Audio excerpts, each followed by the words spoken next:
मैं अनिल कुमार दीक्षित अपने video channel Dixit जी speaks के साथ एक दफ़ा पुनः आपके समक्ष उपस्थित हूँ। आज की तारीख है 5 अगस्त सन 2021 और दिन है गुरुवार।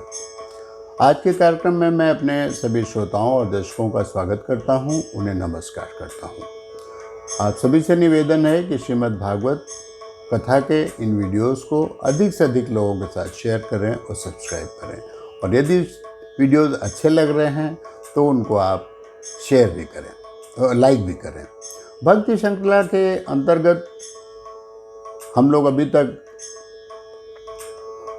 28 भाग हम इनके बना चुके हैं, और जो 28वां भाग था उसमें हमने स्वामी मैत्रेय जी ने विदुर जी के प्रश्नों का उत्तर की कथा सुनी थी। आज की जो कथा हमारे सामने है, जो आज हम कहने वाले हैं, वो भगवान ने मतलब जो सुखदेव जी मुनि जो कथा सुना रहे हैं, उन्होंने ये कथा कहा है कि अब हम भागवत की जो मुख्य कथा है वो हम आपको सुनाना प्रारंभ कर रहे हैं कि इस पृथ्वी की उत्पत्ति किस प्रकार से हुई और सबसे पहले उत्पन्न होने वाले जो ब्रह्मा जी थे वो थे। तो उन्होंने इसकी कथा को इस प्रकार से सुनाया। सुखदेव जी ने कहा कि विदुर जी, आप तो जैसा कि आपको भी पता है कि आप स्वयं धर्मराज हैं, यमलोक आपका लोक है, सबके साथ धर्म करते हैं और भगवान को प्राप्त करने के लिए आप बराबर उनका चिंतन करते रहते हैं। लेकिन इसके बावजूद आपको भगवान की वो लीलाएं नहीं पता हैं जो कि अभी आपको जाननी है। क्यों? क्योंकि आपको जन कल्याण करना है, सबके साथ न्याय करना है, इसलिए। और इसके बाद आपका जन्म तो वैसे शूद्र पुरुष कहे जाते हैं आप, लेकिन आप खुद धर्मराज हैं और आपका जन्म हुआ है पूर्ववंश में। पूर्ववंश दूसरों की हमेशा सेवा करता है, रक्षा करता है अपने वंश के लोगों की, और आप जो है हमेशा भगवान के नाम की माला जपते रहते हैं, हमेशा धर्म की बात आप करते हैं। और सबसे पहले तुमने जो प्रश्न किया था कि जो मनुष्य सुख की कामना के लिए सारे कर्म करता है लेकिन फिर भी वो हमेशा दुखी ही क्यों रहता है, उसके लिए मैंने तुमको आत्मज्ञान की कथा सुनाई थी। लेकिन वो कथा जो बहुत संक्षिप्त थी और थोड़ी क्लिष्ट थी, शायद तुमको समझ में ना आई हो, तो मैं तुमको उसको आगे की डिटेल में कथा कहता हूँ, जिसको कि भागवत कथा कहा जाता है। और ये जो भागवत कथा है ये एक भागवत पुराण है, जिसे स्वयं श्री शंकर जी महाराज ने सनकादि मुनियों को अपने मुंह से ये बात उनको सुनाई थी। तो वो आगे बताते हैं कि जो आदि देव हैं, यानी जो भगवान विष्णु हैं, वो पाताल लोक में लेटे हुए हैं और वो चिर निद्रा में, चिर निद्रा क्या मतलब लंबी निद्रा में है, दीर्घ निद्रा में है। चिर निद्रा में तो वो होते ही नहीं है क्योंकि उनका आदुरंध नहीं है, मुझसे गलती हुई, मैंने कहा चिर निद्रा। तो वो आंखें बंद किए हुए लेटे हुए हैं और उन्होंने अपनी सारी इंद्रियां उनकी सुषुप्त हैं और सारी शक्तियां सुषुप्त हैं। तो उनके और शेष नाग जो हैं के फन ऊपर से काढ़े हुए हैं और उस पर वो सो रहे हैं। भगवान जिस समय इससे पहले जब प्रलय हुआ था, उस समय उन्होंने अपने पूरे शरीर को निष्क्रिय कर दिया था।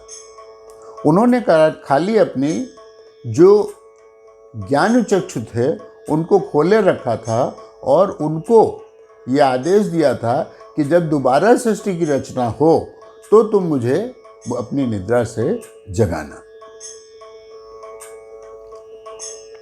तो ये कथा है तो इसी प्रकार है। इसके आगे विदुर जी ने उनको बताया कि सर्वप्रथम तो ये सनत कुमार ने सुनी, उसके बाद फिर ये सनत कुमार जो थे उन्होंने सांख्य मुनि को ये कथा सुनाई, फिर सांख्या मुनि जी ने परम हरि जी को सुनाई, उसके पर पारिशर जी ने वो कथा सुनी और बृहस्पति जी को ये कथा सुनाई, और बाद में जो पुलत्स्य मुनि थे उनके कहने पर पाराशर जी ने मुझे यानी मैत्रेय जी जो थे उनको ये कथा सुनाई।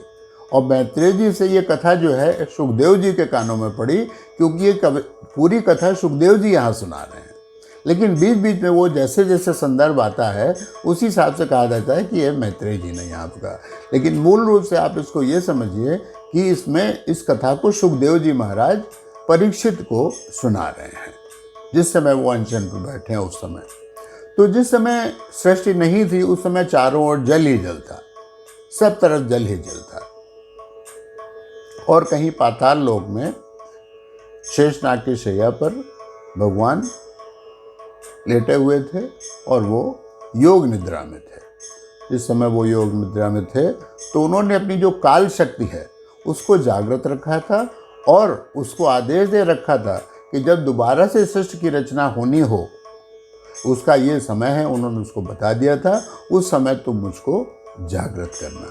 तो जिस समय वो समय आया उस समय भगवान ने अपनी अर्ध निद्रा से में आए और उन्होंने अपनी आंखें खोली। उस समय उनके एक जल के बाहर एक कमल की नाल निकली, उसमें एक कमल का फूल निकला और उसके ऊपर ब्रह्मा जी का पूरा पूरा स्वरूप पैदा हुआ।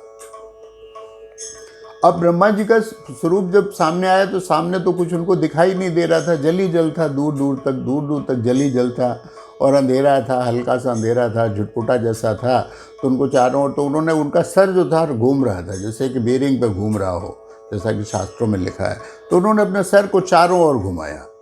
तो चारों ओर घुमाने से सर से उनके चारों ओर 4 सिर हो गए। इससे अब वो उसके ऊपर बैठे, उनको कुछ समझ में नहीं आ रहा था मैं क्या करूं। उन्होंने अपने ज्ञान चक्षु खोले तो उनको लगा कि उनको तो सृष्टि की रचना करनी है। तब उन्होंने सोचा कि ये जो गर्भ जहाँ से ये नाल निकली है जिसके ऊपर मैं बैठा हुआ हूँ, ये कहीं ना कहीं से तो निकली होगी, चलो देखते हैं वो कहाँ से निकली है। तो ये सूक्ष्म रूप धारण करके वो उस कमल के नाल के अंदर चले गए। अब वो नाल के अंदर चले जा रहे थे तो चले ही जाते रहे। इसमें क्या हुआ कि सैकड़ों हजारों वर्ष बीत गए और उनको उसका अंत कहीं नहीं मिला। लौट फिर के वो वापस आ गए, उसमें पूरा एक काल निकल गया और वो लौट के आकर के फिर से वहाँ पर अपनी कमल के फूल के ऊपर बैठ गए आकर के।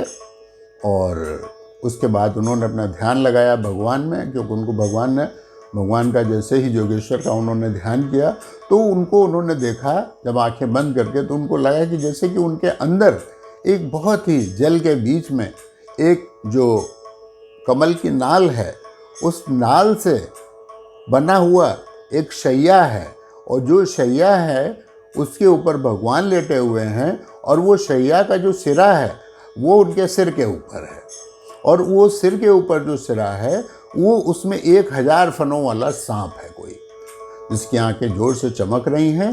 भगवान के रूप की तो कई दफ़े हम लोग कल्पना कर चुके हैं और कई दफ़े कथा कर चुके हैं, कई दफ़े बता चुके हैं कि अत्यंत सुंदर है, उनका सुदर्शन है। वो हर आदमी जो भी देखता है वो उनको देखते देखते मुग्ध हो जाता है। तो उन्होंने उसको वहाँ पर भगवान को लेटे हुए देखा। भगवान का पूरा एक कालचक्र उसमें बीत गया। फिर वो बैठे और तब उन्हें ये 100 वर्ष तपस्या की।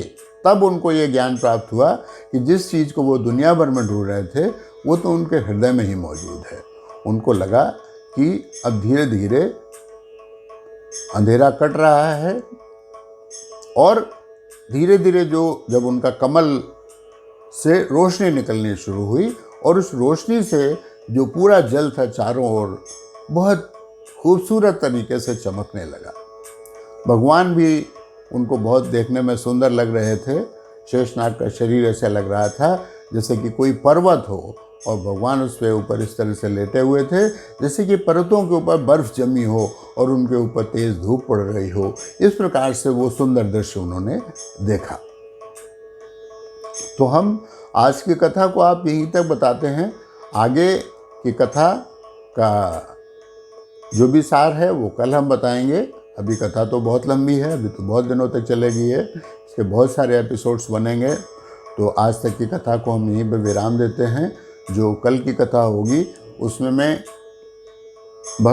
श्री ब्रह्मा जी ने भगवान की स्तुति की है, और जब उन्होंने स्तुति की है तो भगवान ने उनकी स्तुति करने के बाद उनसे क्या कहा, ये बातें हम आपको बताएंगे।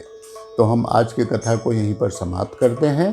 कथा की समाप्ति के पहले एक दफ़े हम लोग हरि नाम बोलते हैं ओम नमो भगवते वासुदेवाय नमः।